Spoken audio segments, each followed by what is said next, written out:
Unaware of her $20 fortune, Daniel signed the divorce papers with a smirk, convinced his once brilliant wife Elena was nothing but a poor failure after her business collapsed. He walked out of their small apartment to marry her best friend, the woman who once toasted Elena's success, but now toasted her downfall. But what Daniel didn't know was that the business he believed had failed had only gone underground, reborn in Elena's secret name, growing into a hidden empire worth $20 billion. Now as his new marriage begins to rot under the weight of greed and guilt, Elena reemerges, wealthier, colder, and eerily calm. But how did the woman he left with nothing become the invisible owner of a $20 billion empire? Why is her former best friend trembling every time Elena's name appears in the news? And what will happen when Daniel learns that the poor wife he betrayed now holds the power to crumble their world forever? Elena's heels clicked faintly against the cracked pavement as she pushed open the door to her small boutique, the sign above it flickering in the wind. Lena's Lace and Threads. The name used to make her proud. Now it only echoed her exhaustion. The lights inside hummed weakly, illuminating racks of unsold dresses and dust-sprinkled mannequins standing like witnesses to her downfall. She'd spent 12 hours that day chasing suppliers, pleading with investors, and bargaining with debt collectors who'd once begged to stock her designs. Her hands trembled slightly as she placed her bag on the counter. "We'll make it through this month," she whispered to herself, as if saying it aloud could bend fate. From the back room, Anna emerged, her face soft with concern. Or so it seemed. "You're back late," she said, folding fabric carefully. She was young, strikingly beautiful, and carried a warmth that disarmed most people. Elena had taken her in a year ago, fresh out of school after her parents died. To Elena, she was like the daughter she never had. But behind Anna's sympathetic eyes flickered something, an emotion too brief to name, too deep to trust. Daniel's voice broke the fragile quiet. "Finally decided to come home?" He stood at the doorway, sleeves rolled up, leaning against the frame with that familiar smirk that used to charm her and now only drained her. His tie hung loose, and his cologne smelled faintly of whiskey. "I had to meet the supplier in Lagos," Elena replied softly. "They're cutting us off unless we pay the backlog. I just need a few more weeks to fail again?" Daniel cut in, his tone sharp. "You said that last month, and the month before. Maybe it's time to admit this boutique is a lost cause. You're wasting your time, Elena." The words hit harder than she let show. She turned away, hiding the wet glint in her eyes. "This business is all we have left, Daniel." "No," he said bitterly. "It's all you have left. I still have my job. I'm tired of carrying your dead dreams." Anna shifted uncomfortably, her gaze darting between them. "Sir, she's really trying—" "Stay out of this," Daniel snapped, his voice cracking through the air. Anna lowered her head, her lips curling faintly into a shadow of something unreadable. Elena's heart ached as she looked at him, the man she had loved, defended, and built everything beside. He wasn't always like this. There was a time when he'd sneak into her studio with coffee and kiss the ink off her fingers while she sketched new designs. A time when he believed in her as fiercely as she believed in him. But failure had a way of twisting love into something brittle and cruel. "I'm doing this for us," she whispered. Daniel scoffed. "For us? You think your stubborn pride helps anyone? You've turned this marriage into a pity project. Look at you, coming home at midnight to an empty shop no one even walks into anymore. You're not saving anything. You're just refusing to accept reality." Elena swallowed the lump in her throat, her voice barely a breath. "Maybe I still believe in what we started." He laughed coldly. "Belief doesn't pay bills." He stepped closer, lowering his tone. "I met someone today, Elena. She has real ambition, real prospects, not this sinking ship." The words sank deep, carving into her chest. She didn't respond. She couldn't. Anna's hand froze mid-fold. "Daniel!" Elena's voice trembled. "What are you saying?" He brushed past her, grabbing his coat. "I'm saying maybe it's time I start thinking about my future." The door slammed, rattling the glass, leaving silence heavy enough to choke on. Elena stood still, staring at the half-sewn wedding dress on the mannequin. She'd been working on it for weeks, A custom order for a woman she'd never met. The irony cut deep. Anna hesitated before stepping forward. "He didn't mean it," she said gently. "He's just tired." Elena nodded slowly, though she didn't believe it. "We're all tired," she murmured. As Anna moved closer to comfort her, her eyes flicked toward the closed door, her lips twitching with an expression that vanished before Elena could see. Outside, Daniel's car engine roared to life. Inside, Elena pressed her palm against the mannequin's lace bodice, whispering, "Hold on, just a little longer." Neither of them knew that the girl standing quietly beside her, the one she trusted most, was already holding a secret that would soon burn everything to ash. The morning sun rose red, as if the sky itself bled over the town. Elena's boutique was gone, the once delicate lace curtains, the polished mannequins, the dreams she had stitched thread by thread, all black in ruins now. Smoke curled upward like a cruel whisper to the heavens, and the scent of burnt fabric clung to the air like grief itself. Elena stood frozen at the edge of the crowd, her face pale, eyes wide. Clutching the front of her soot-stained nightgown, she'd arrived barefoot, running through the dawn after a neighbor's frantic knock. The words still echoed in her head. "Elena, your shop, it's on fire!" Flames still hissed from the charred doorway. Firefighters shouted, their boots crunching over broken glass, but it was already too late. Everything she owned, every sketch, every record, every dress, gone. Daniel pushed through the gathered neighbors, his face set in stone. "Unbelievable," he muttered loud enough for everyone to hear. "I told her this would happen. I told her to close that cursed place before it dragged us down completely." His tone wasn't grief. It was accusation.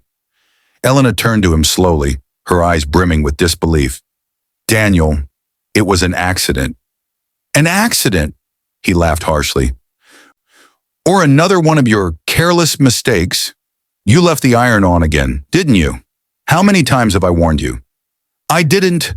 But her voice was drowned out by murmurs. The neighbors had gathered closer, whispering, exchanging looks. A few shook their heads, pity mixed with gossip. It was a sound sharper than any fire. Behind them, Anna stood near the back of the crowd, her face calm, almost too calm. Her hair caught the morning light like gold, and when Daniel's gaze brushed past her, something flickered between them. Quick, subtle, dangerous. Elena caught it, barely, and for a fleeting second, confusion flared through her pain. Then the bank manager's black car pulled up, and everything inside her broke again. "Mrs. Daniels," the manager barked as he stepped out, waving papers. "I've called your number all morning. Your boutique loan has defaulted. And now this fire? Do you understand the seriousness of this situation?" Elena stared at him, trembling. "Please, I just need time to—" "No more time," he snapped, gesturing toward the ashes. "We gave you grace for months, but now this is fraud or incompetence. Either way, the bank will recover its loss. You'll be hearing from our legal department within the week." Her knees nearly buckled, but she forced herself to stay standing. Daniel didn't defend her. He didn't say a word. Instead, his mother stepped forward from the watching crowd, wrapped in her thick shawl, face tight with contempt. "You've brought shame to this family, Elena," she hissed. "You were never good enough for my son. I warned him a woman obsessed with ambition would ruin him." "Mother, please," Elena began.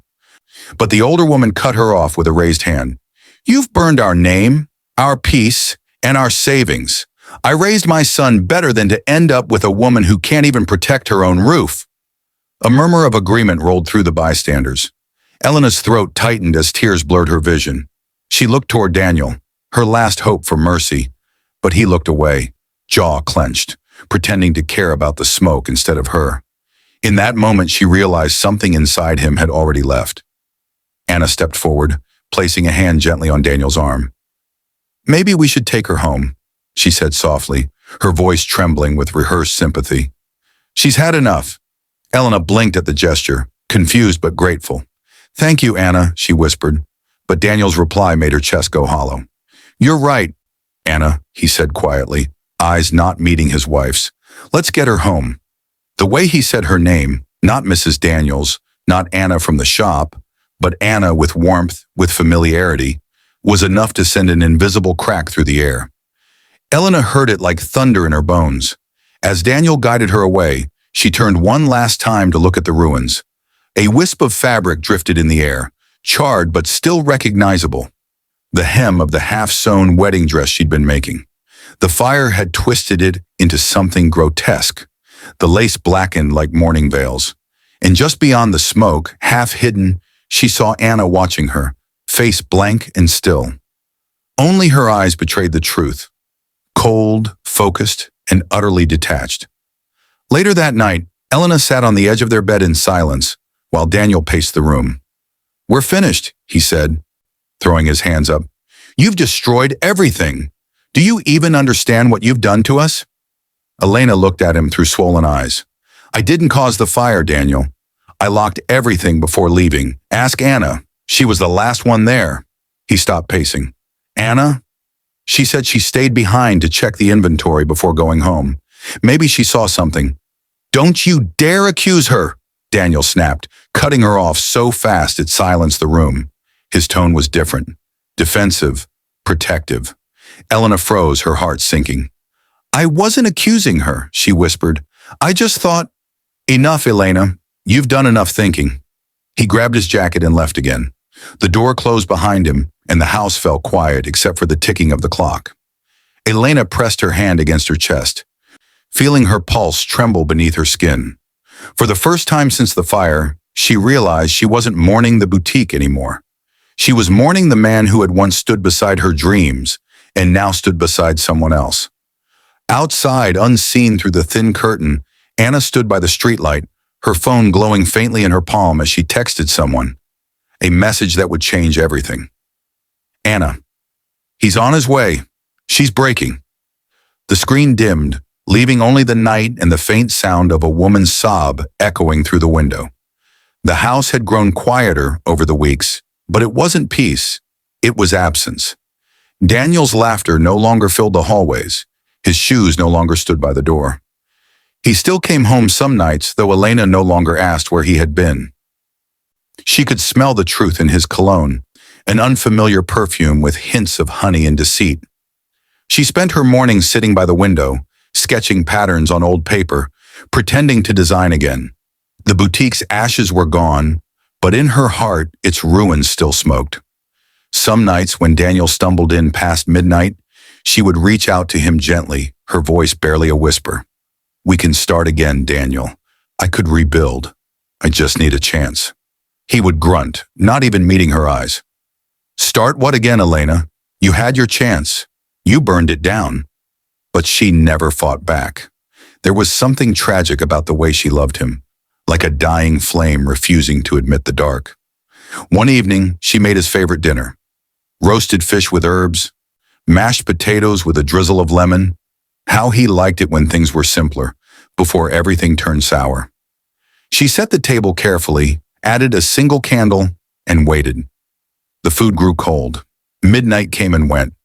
Still no Daniel. She finally blew out the candle, washed the untouched plates, and went to bed. Across town, in a dim apartment, Daniel sat with Anna, their laughter low and hushed. She poured him wine, brushing her fingers against his as she handed him the glass. "You shouldn't be so tense," she murmured. "You deserve better than someone who drags you down." Daniel smirked, letting her words sink like honey. "You think so?" "I know so," Anna whispered. "You've worked hard all your life. You need someone who believes in you." Her voice was smooth, steady, trained in sympathy. She placed her hand over his, her eyes soft but deliberate. "You were just married to the wrong dream, Daniel." He didn't resist when she leaned in. The kiss that followed was slow, cautious, but filled with the relief of a man desperate to feel admired again. When morning came, guilt didn't. He watched her sleep beside him, hair splayed across the pillow, and convinced himself he had done nothing wrong. Elena had failed him first. Meanwhile, Elena woke to an empty side of the bed and the faint scent of another woman clinging to the pillow. She stared at it for a long time, her eyes dry, her body numb. She no longer cried. Tears felt like a luxury for those who still had hope. Later that week, Daniel's aunt, sharp-tongued and hungry for gossip, came by under the guise of concern. She sat on the couch, her jewelry clinking as she adjusted her scarf. "Elena, dear," she began, "I've heard whispers. People are talking. They say Daniel's found comfort with someone new." Elena's hand trembled slightly as she poured tea. "People say many things, Aunt Regina." The older woman smiled thinly. "They do, but sometimes they're right." She leaned closer. "He's been seen with that girl. What's her name? The one from your boutique. Anna." The teacup slipped from Elena's hand, shattering on the floor. Regina didn't flinch. "You didn't know," she said softly, almost enjoying the reveal. "Oh, poor thing. I thought you did. Well, you deserve to know, I suppose. Better to face truth than live in delusion." Elena knelt slowly, gathering the shards. Her reflection wavered in the spilled tea. A woman faded, broken, lost. She wanted to scream, to deny it, but deep down she already knew. The way Daniel defended Anna, the way his voice softened when he said her name, it had all been there waiting for her to admit it. That night when Daniel returned home, she sat by the window waiting. He smelled of perfume again. "Daniel," she said quietly. He froze, uneasy. "What now?" "I know," she said, just 2 words. Simple, final. His shoulders tensed. "Know what?" "About you and Anna." For a moment silence held the air. Then he laughed, short, cold, dismissive. "You don't know anything, Elena." She stood, her voice trembling but steady. "I know enough." He turned sharply, his face darkening. "Don't start this. Don't twist things to make yourself the victim. You drove me away with your failures, your pride. You couldn't even keep a simple business alive. And now you want to blame me for needing someone who believes in me?" Her eyes glistened, but she held her ground. "You promised, Daniel, through the storms, through loss." He stepped closer, his anger burning through reason. "Storms are one thing, but drowning in your pity is another. You made me miserable, Elena." And then, before he realized it, his hand struck her. The sound cracked through the silence like glass shattering. She didn't scream. She didn't move. She just looked at him, her cheek red, her voice small. "You used to love me." Daniel's chest heaved. For a brief instant, he looked horrified, then guilty, then angry again, as if her pain accused him louder than words. He grabbed his coat and left, slamming the door. The echo lingered long after he was gone. Elena sat down on the floor, pressing her palm against her burning cheek. For a long time she said nothing. Then she whispered, "He's gone." She thought of their vows, their shared dreams, and the girl she'd once called family.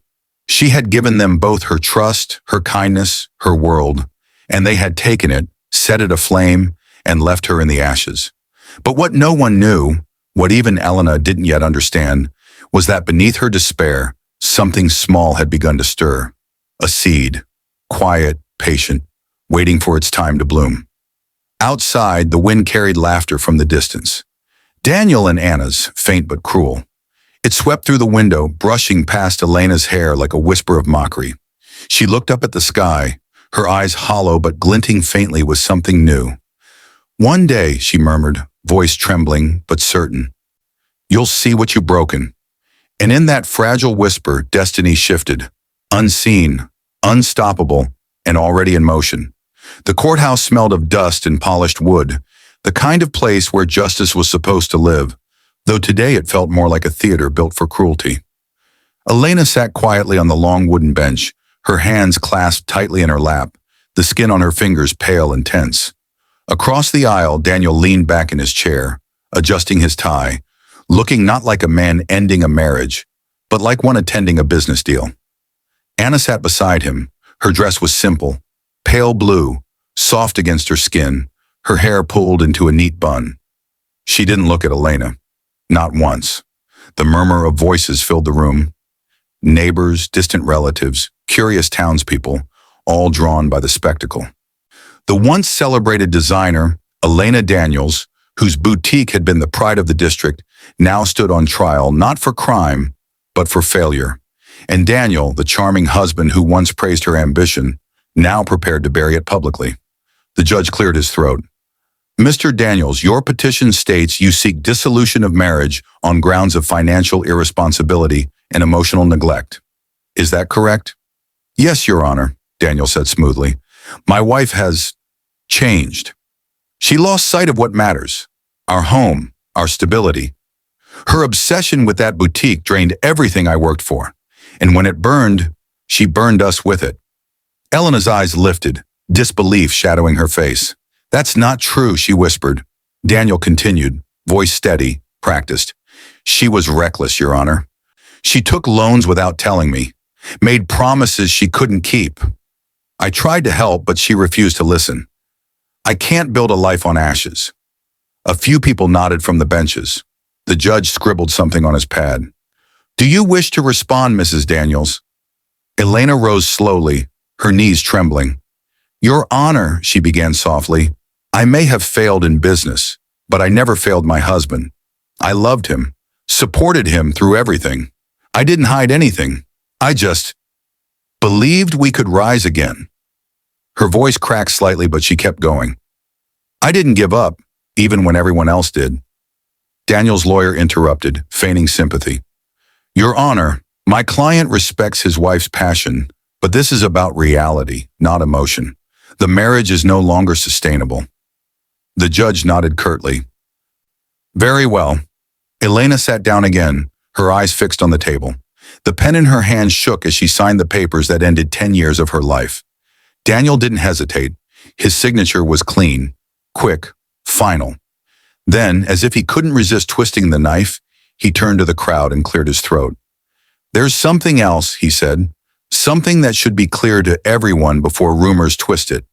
He reached for Anna's hand. Elena blinked, confused. Daniel, what are you doing?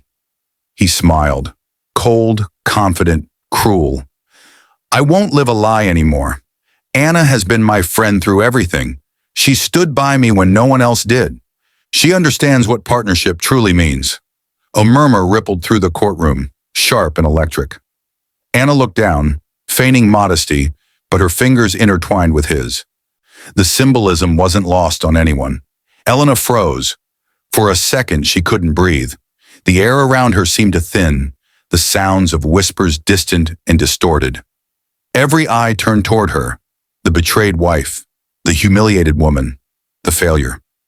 Daniel went on, his voice steady as if reciting lines from a script. We plan to build a future together, something honest, stable, built on respect. The words hit her like stones. Honest, stable, respect. Each one was a mockery of everything he had destroyed. Someone in the back snickered. Another whispered, poor thing. Elena tried to speak, but her throat closed. Her lips parted, yet no sound came out. Only tears, silent and slow, slipped down her cheeks. Her mother-in-law, seated proudly near the front, smiled faintly and muttered, Finally, my son is free from her chaos. The judge called for silence, but the room was alive with judgment, buzzing like flies over a wound. Daniel took Anna's arm and led her toward the door, past the murmuring crowd. Elena sat still, her heart splintering into 1,000 invisible pieces. When they reached the doorway, Anna paused. She turned briefly toward Elena, her eyes cool, unreadable, victorious. No words were needed. The glance alone was a dagger. Elena looked away. Outside, the cameras flashed. The small-town reporters, hungry for gossip, captured the image that would fill tomorrow's papers. Daniel and Anna, hand in hand, smiling in the sunlight, while Elena remained in the courtroom's shadow. When everyone had left, Elena stayed behind, staring at the empty chairs. The silence pressed heavy against her chest. The court clerk hesitated at the doorway. Ma'am, he said gently, you can go home now. She didn't move. Home. The word sounded foreign now. Home had been Daniel's laughter, his voice in the mornings, his arms around her after long days at the shop. But now even those memories felt burned, turned to ash. By the time she stepped outside, the sun had already begun to set. The streets were alive with whispers. 2 teenage girls across the road giggled as they passed her, one whispering loud enough to be heard. That's her, the one whose husband left her for her friend. Elena kept walking, her face blank, her steps unsteady. When she reached the corner of her street, she saw the boutique's blackened ruins again, fenced off and forgotten. The ashes had gone cold long ago, but the pain hadn't. She stopped there, looking at the wreckage until darkness swallowed it completely. In that moment, something inside her, something fragile and final, broke. But as it shattered, it made room for something else. Not anger yet, not revenge, just emptiness, the kind that waits quietly before destiny begins to rewrite the story. Far behind her, Daniel and Anna's laughter echoed faintly from a passing car, unaware that this moment, this public destruction of her dignity, was the seed of their own ruin. And when Elena finally looked up at the night sky, her lips moved, though no one could hear the words. Even ashes remember what they were before the fire. Rain fell without mercy that morning. It tapped against the windows of Elena's small rented flat like fingers, reminding her she was still alive. The room was barely furnished. A single chair, a small table, a mattress on the floor. The world she once built had vanished, leaving her adrift in silence. The newspaper lay folded on the table, damp at the edges, her name printed beneath a cruel headline, Daniel Daniels, officially divorced, Mary's former employee, Anna Fay. The photo showed them smiling beneath a cascade of white petals. He wore the same suit he had worn to their anniversary dinner 3 years ago. Elena looked away before her tears could fall.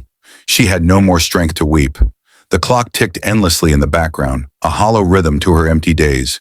She barely ate, barely slept. Nights were the hardest, when memory turned into ghosts and silence grew loud enough to crush her. But that morning, a knock broke through the stillness. She ignored it at first, assuming it was another debt collector or curious neighbor. The knock came again, firmer. Reluctantly, she rose and opened the door. A man stood there in a dark coat, holding a brown envelope sealed in wax. "Mrs. Elena Daniels?" he asked politely. Her voice was faint. "Who's asking?" "Michael Grabe," he replied, handing her a business card. "I'm an attorney. I represent the estate of the late Mr. Frederick Knight." Elena blinked. "My uncle?" He nodded. "Yes, he left behind a letter and specific instructions for you. May I come in?" Elena hesitated, then stepped aside. The man entered, glanced around the sparse room, then set the envelope carefully on the table. "Your uncle requested this be delivered exactly 6 months after his passing. There are terms within you must read privately. He believed you'd need this when the world felt heaviest." The phrasing struck her oddly, but before she could ask more, he handed her a paper to sign and left with a polite nod. The door clicked shut. For a long moment, she just stared at the envelope, afraid to open it. Frederick Knight, her mother's elder brother, had been a quiet, distant man. She hadn't seen him in over a decade. He was brilliant but eccentric, a retired architect who lived in isolation after his wife's death. They'd exchanged letters years ago, but she never imagined he still thought of her. Finally, with trembling hands, she broke the wax seal. Inside was a single-page letter written in his bold, unmistakable handwriting. "My dearest Elena, if you are reading this, then the storms have come for you, as they come for us all. You were always the one who believed that love could build empires, but you must learn now that pain can build them stronger. I have left you a trust, $100 million in assets and investments, accumulated quietly over decades. It is yours with one condition. You must rebuild, not retaliate. You must turn what broke you into something that heals others. Only then will this inheritance remain yours. Vengeance burns fast, my child. Creation endures. You once told me you dreamed of empowering women through fashion to help those who never got their chance. Do that, and when you do, you'll honor not just my name, but your own. Everything you need begins with the contact listed below.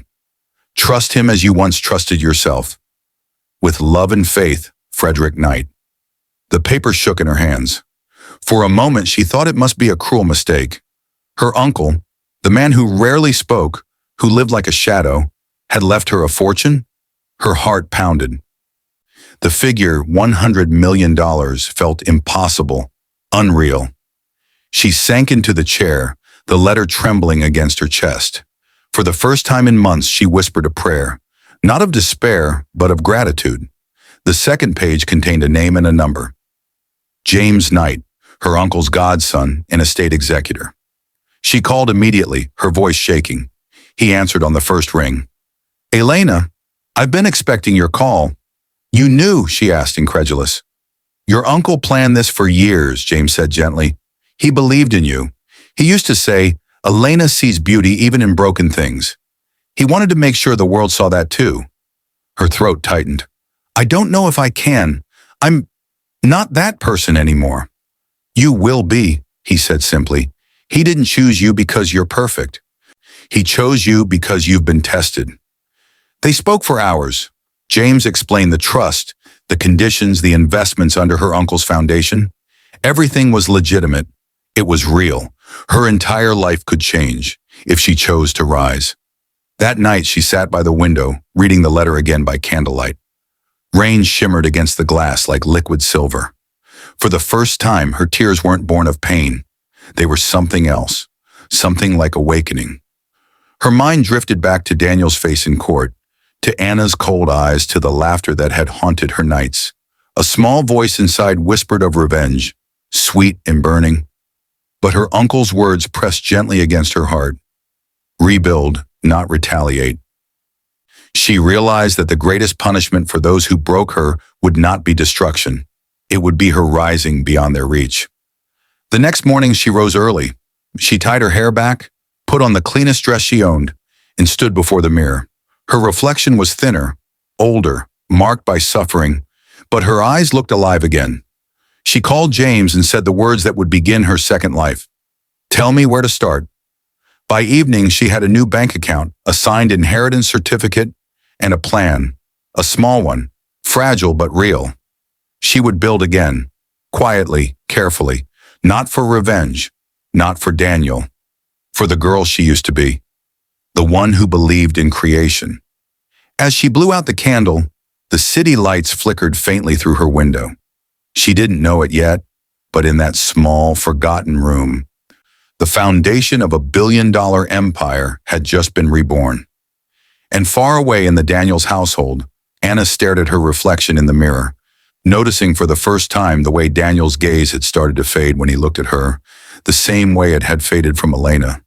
The wind outside carried the faintest whisper, as if destiny itself was turning its page. Daniel's reflection in the mirror looked like a stranger, pale, tired, and frightened beneath the weight of unpaid debts and fading charm. It had been 6 months since his lavish wedding to Anna, and the golden life he imagined was now rusting fast. The new boutique they opened in her name had collapsed under stolen designs, unpaid suppliers, and whispers of fraud. Investors pulled out, and the press, once obsessed with their romantic success, now hunted them like wolves. Anna stood behind him, wrapped in silk, holding her phone with narrowed eyes. They froze the accounts again, she said flatly. You said the transfer from the old boutique would cover everything. Daniel turned. I'm working on it. The merger was delayed. Once you what? She cut him off, her tone sharp as glass. You've been saying that for months, Daniel. The house, the cars, the image. It's all borrowed. I didn't marry a dreamer. I married a man who promised the world. Her words sliced deep. He looked at her, not the gentle woman she used to be when she worked under Elena, but someone else entirely. Her beauty was hard now, cold. You married me for the same reason I married you, he said bitterly. You wanted out of poverty, Anna smirked. At least I never pretended it was love. He almost laughed, but the sound caught in his throat. For the first time, he saw himself through her eyes. A man who traded loyalty for ambition, only to end up with nothing but regrets. That evening, when the lights went out because the bills were unpaid, Anna didn't even look up from her phone. You fix this, Daniel, she said, or I walk. But what she didn't say was that she had already started meeting with one of his former investors behind his back. A man named Travis Horn, who promised her the same dream Daniel once did. Daniel didn't know that yet. All he knew was that he needed help, and the irony of the thought nearly broke him. Help from the woman he'd destroyed. The next morning, he drove to the address where he'd heard Elena was working, a small clothing shop on the quieter end of the city. The store had no sign, no luxury, just simple mannequins dressed in elegance that whispered rather than screamed. He hesitated at the door, unsure if he could face her, but desperation pushed him through. Elena was behind the counter, folding fabric. The light through the window touched her hair, and for a moment, Daniel froze. She looked different, not richer, not poorer, but peaceful, like someone who had walked through fire and made a home in its ashes. "Elena," he said softly.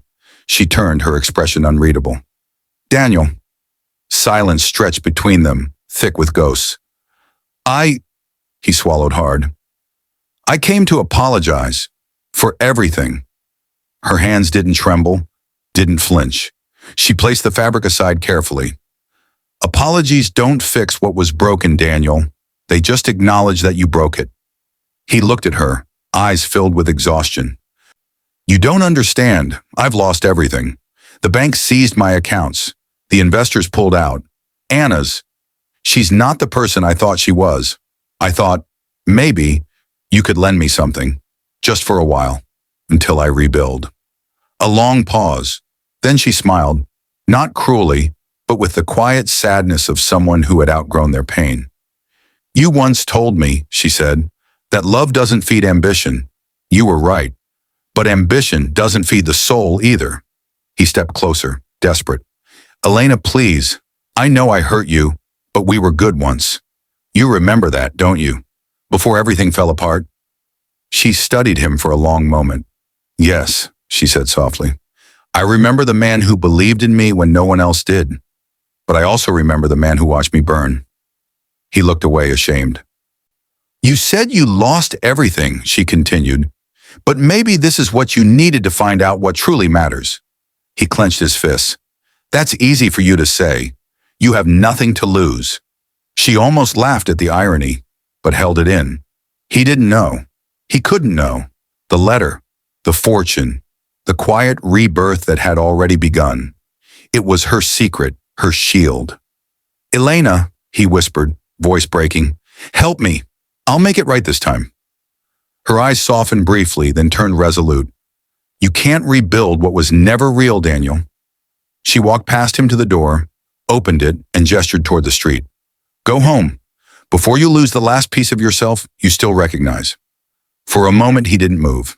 Then he left, shoulders heavy, pride shattered.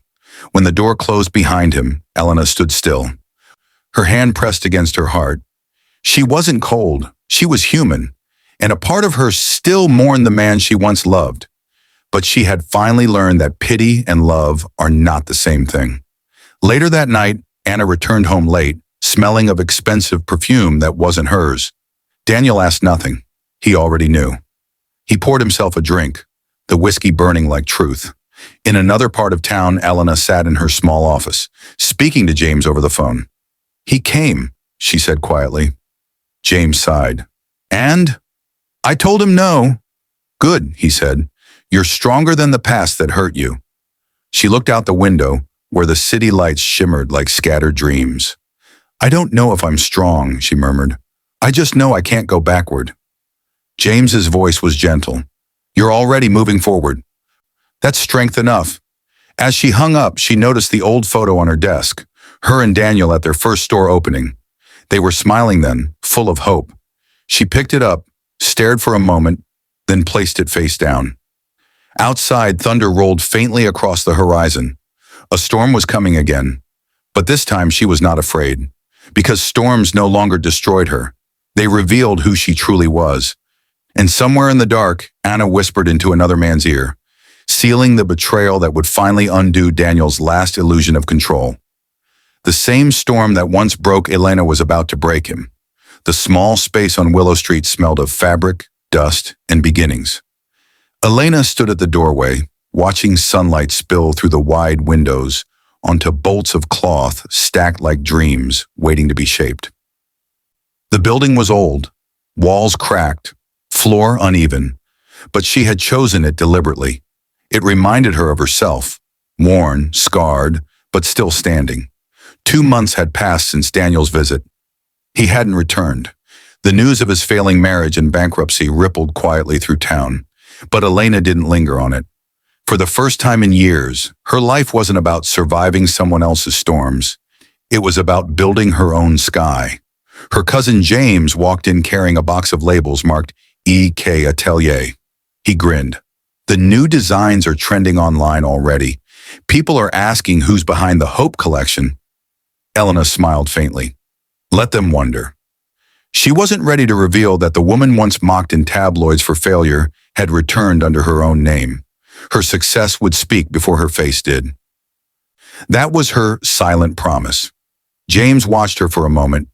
You're doing exactly what your uncle wanted. I'm trying, she said softly. You're doing more than that. He placed the box down and looked around. This place feels alive again, like you. The bell above the door rang, and two women entered. Both thin, anxious, carrying resumes that looked crumpled from too many rejections. One had a bandaged wrist, the other a baby sleeping in her arms. Mrs. Elena? The younger one asked nervously. James said you're hiring seamstresses. Elena nodded. Come in. They hesitated at first, expecting another employer who would use and discard them. But Elena led them to a table and placed warm tea in their hands. We'll start small, she said gently.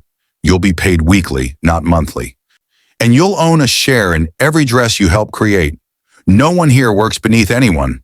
We build together. The women stared at her in disbelief, their eyes filling. That afternoon, the sound of sewing machines returned to the space. The rhythm was imperfect, uneven, but real, like a heartbeat learning to trust again. As the weeks passed, more women came. Widows, single mothers, those fired unjustly from factories. They worked with laughter and music, the air thick with the scent of new beginnings. Elena's designs carried emotion stitched into every seam. Her dresses weren't for luxury, they were for dignity. Each collection told a story of endurance, and soon whispers spread beyond the city. Orders flowed in from across the country under the anonymous label E.K. Atelier. One morning, as Elena reviewed a shipment list, Miriam, her most loyal employee and once her housemaid, approached with excitement. Ma'am, there's someone here to see you, from Stylesphere magazine. Elena froze. Stylesphere was one of the biggest fashion publications in the region, the same one that once mocked her downfall in a front-page scandal. A woman in a tailored beige suit entered, holding a notepad. Mrs. Elena Daniels? Elena corrected softly. Just Elena Knight now. The journalist smiled. Your designs have taken the industry by storm. People say you're redefining empowerment fashion. We'd love to feature your story. Elena's pulse quickened, but she kept her tone calm. You're sure you have the right person. My story isn't glamorous. That's exactly why we want it, the journalist said. The world's drowning in glitter. You're making meaning. For a brief second, Elena hesitated.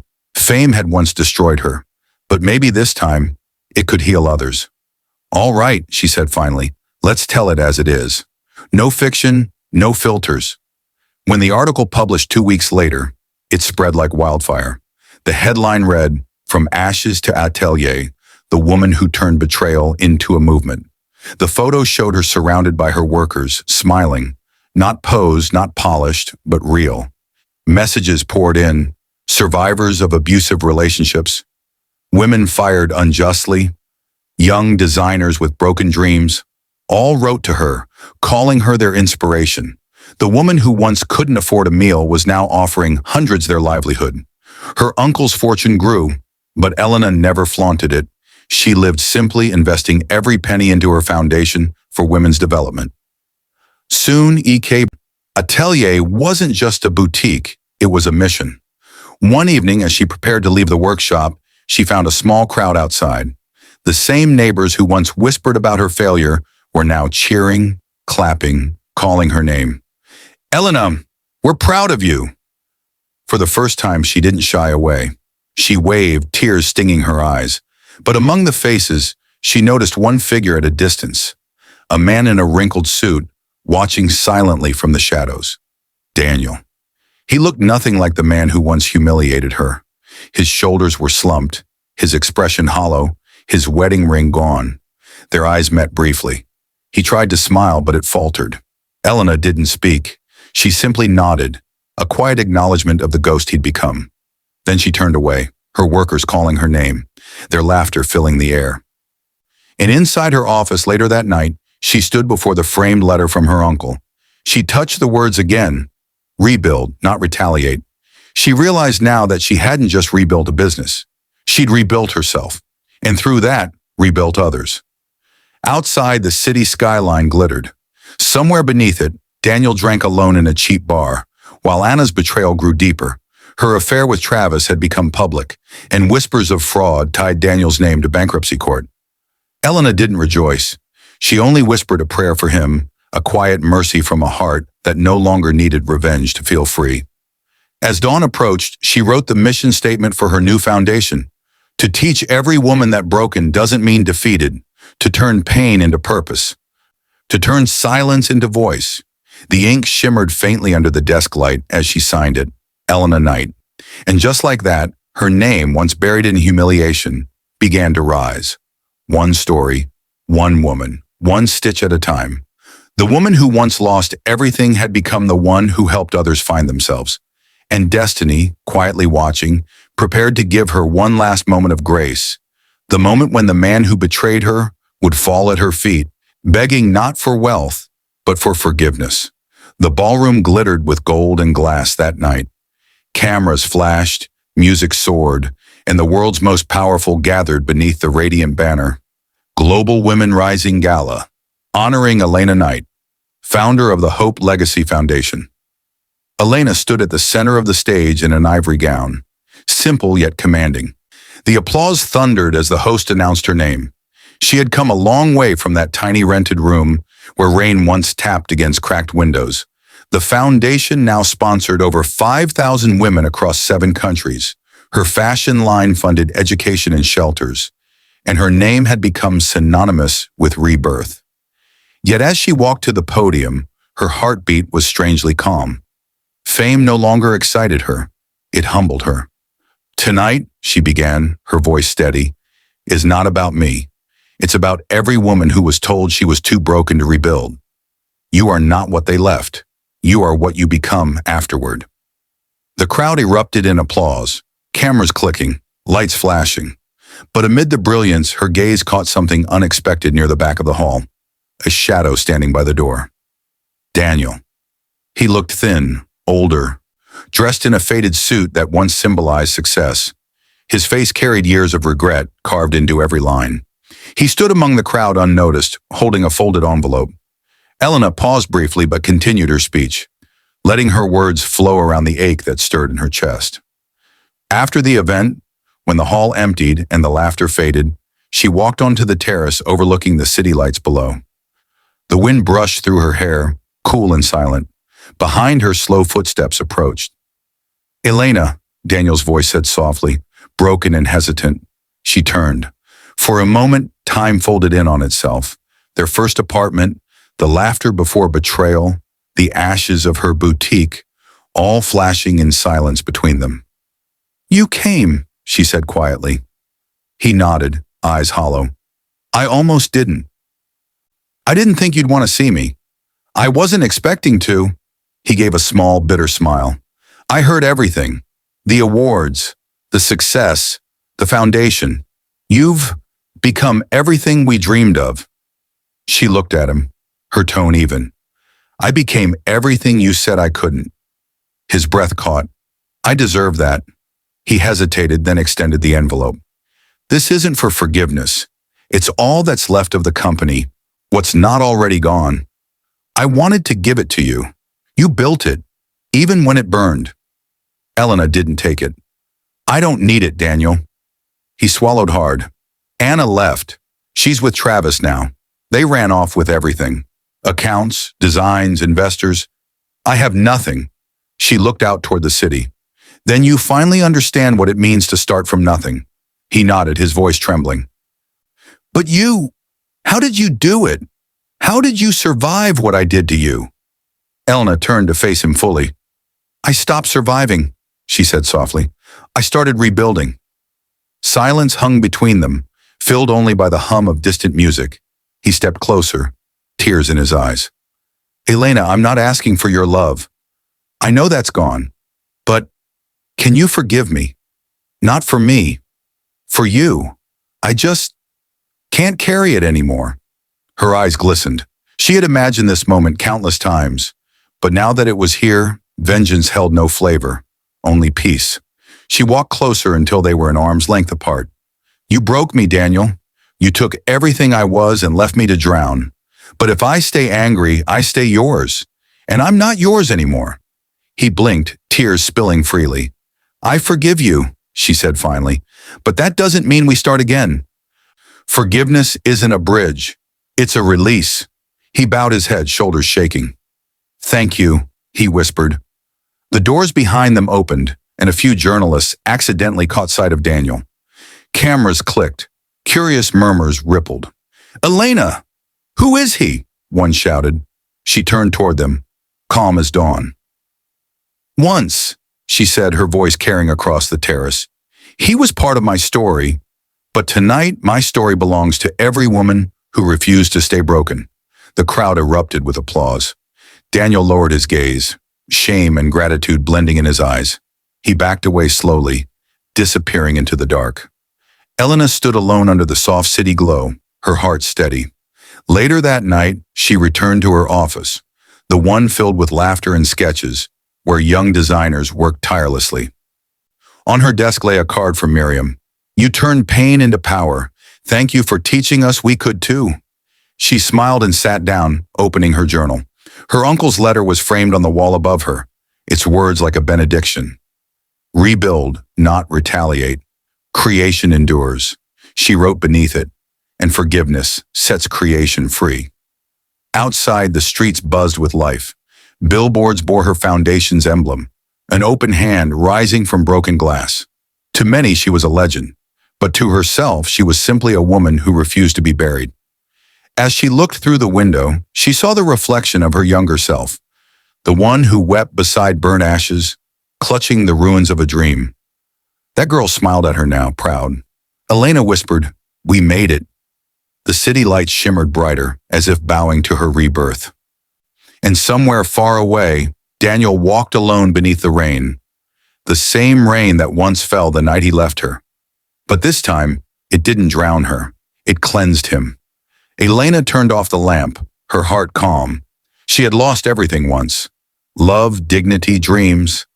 But through the loss, she found something stronger than revenge, purpose.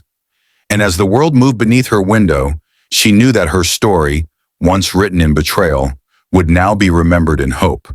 The woman who was unaware of her fortune had discovered the true treasure all along, the power to forgive, to rebuild, and to rise beyond the ruins. And that was worth more than $20 billion.